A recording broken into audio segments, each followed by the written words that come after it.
Hey Sarah. I just wanted to do this quick video. I kind of totally forgot that it was even Halloween. Go figure. Not like my two kids need me to go out with them or anything. So I know tonight's going to be busy for you, so I just wanted to really quickly send this video and just kind of go over like a few things from here, right? So, okay, so obviously we know Metacard declined. And so that's totally fine. Like we just have to look at other options then, and maybe like let's bring the cost of it down because like I know that the quad is by far the best option for sure. I get it. It's nice to have that loaner machine, and it's nice to have a top of the line K8.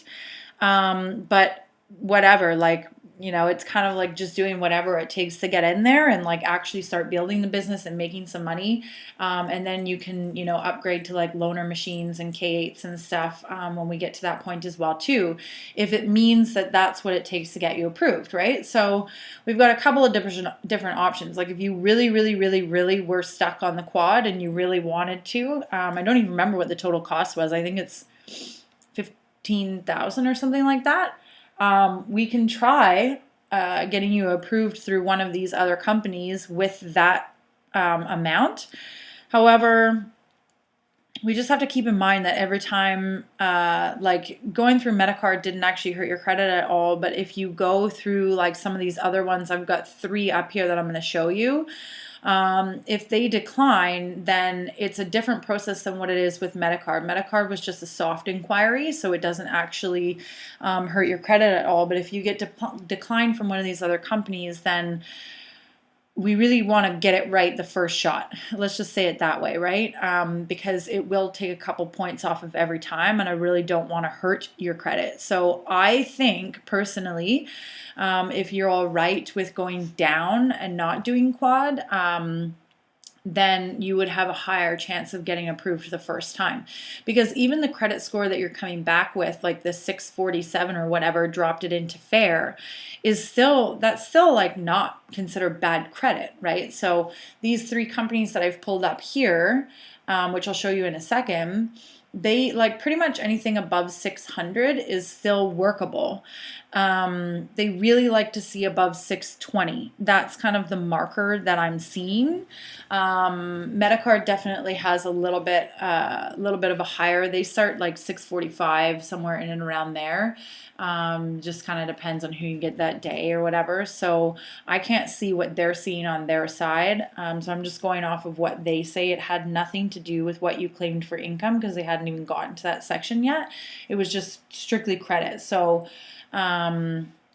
but like your credit is still, that's not bad. Like seriously, I've seen people with fucking way lower, like 500, so you're still good. It just means we have to find an alternative. So there's 3 in Canada that we use after Metacard declines. So the first one is called fairstone.ca.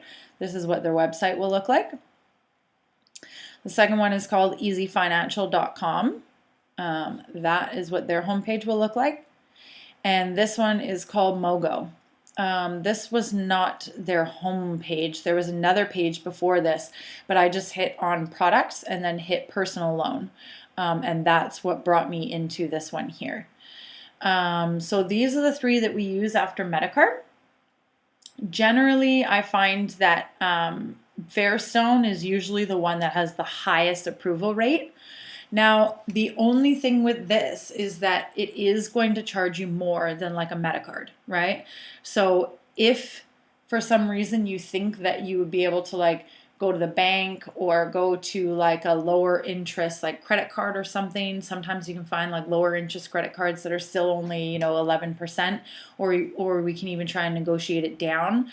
Then I would say trying to do that first, because from what I know of Fairstone, I'm almost positive they're closer to like a 27%.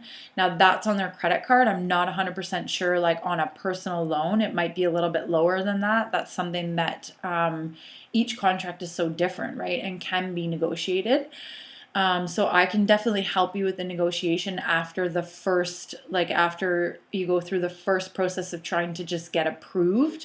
If they approve you, then I can go back and try and fight for a different, like a lower interest rate. So basically, if we come up with like a lower amount, like basically let's cut that amount in half, and still have you go in with trifecta, because the way that it's structured is out of those 3 sales, one will go to me, like one will go under my name and I'll get commission. And then that will actually give you your ID number. So then you can turn around and sell the other 2 sales to yourself. So you'll make commission off of those other 2 products, and it will automatically fill your 2 1A lanes, which will advance you into the 2A category, making double commissions right off the bat. So we can still do a trifecta. We'll just structure it as maybe a mini trifecta, which basically looks like this. So your quad, the K8 right here is the most expensive machine, right? So let me just get into the total cost here. Like this is the cost for just the K8, right? So I don't know exactly which quad Jess had you structured for, because it doesn't matter which product. You can mix and match. Quad just means 4, trifecta just means 3. So we can structure it any way we want within these products, right? So here's what I was thinking for you is and I can send this all in writing inside of Messenger as well too. I just wanted to give you a visual. So a trifecta with the best drinking machine. So the Kangen, the K8, and then the Anespa for the shower. So I'm just going to see, you can pause this along the way if you wanted to write it down too. So the Kangen's just over, or the K8's just over 5. The Anespa's just over 3. And then the Ukon is around 2. So even that is like, it's about 10,000 for that trifecta. But if we do what we call a mini trifecta and go down to the JR2, yes, it's not a top of the line machine, but that's fine. Like it's half the cost of the K8, right?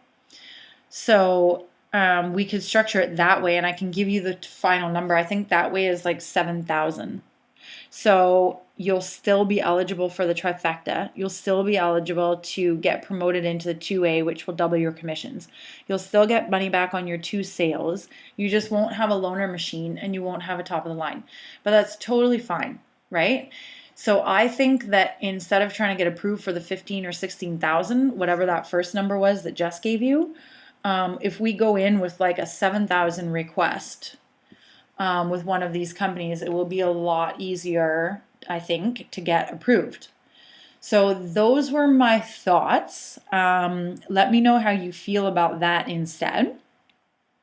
I think that as a game plan right now would be the best if you're all right with downgrading just for the meantime. And even downgrading, like it's still freaking way better. Like this, the JR2, basically the difference is the JR2 has 3 titanium plates. The SD501 has 7, and the K8 has 8. So it's just the difference in potency and the difference in power. So the oxidation reduction potential, the ORP reading, I don't know if you've seen that video yet or not. Let me know if that means anything to you or not. There's like a 7-minute video that would make more sense if you've seen it. But anyways, the ORP is basically like how strong it is to be able to reverse cellular damage in the body. So just to give you an example, you want it to be in the negative number, negative 300, 400, 500, 700, 800, 900, negative. Tap water, juice, bottled water, pop, soda, any of that kind of stuff is like plus 500, plus 600, right? So these machines are negative. So the JR2 usually reads at about negative 300 to negative 400. The SD501 usually comes back around negative 700 to negative 800.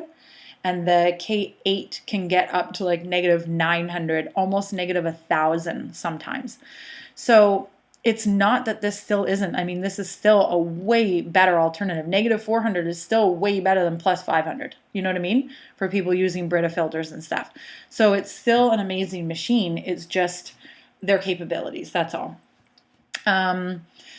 So let me know if you're all right with that. Then we can kind of take that angle and go with it that way next. And then in a very, very, very, very, very last case scenario, if we needed to take an option where they don't even check credit at all, then I can share that option with you as a very last case scenario as well too. Because we do have that. That's why I was saying to you, like, either way, we will get you in some way. It's just like, let's take the proper steps to really be able to still structure your business wisely while not having to go that option. But if we have to go that option, then we will look at that next, okay? So I'm going to basically send you inside of Messenger, I'm going to send you links for all 3 of these companies. So that you can just like kind of go on their website, look around, see if it talks about interest rates or any of that. Like I said, from what I can see, I've only used Mogo. I've only seen people use it like maybe 2 or 3 times. So I'm not super familiar with them, but I know that in Canada, a lot of our coaches are using it. It's these 2, Easy Financial and Fairstone, that are the ones we use the most of after Metacard declines, specifically this one for approval rates. So poke through them and see what you can find out about them. And then I will send links to all 3 of those. I will also send like screenshots with all of these pricing. And then you can start and stop this video as well too if you want to actually look at these totals with the shipping and the taxes, and kind of put everything together yourself as well too. Just let me know your thoughts and then we can go from there, okay? Hopefully that was helpful. I'm sure maybe I left something out. It's usually a long day if I don't write shit down, I forget about it.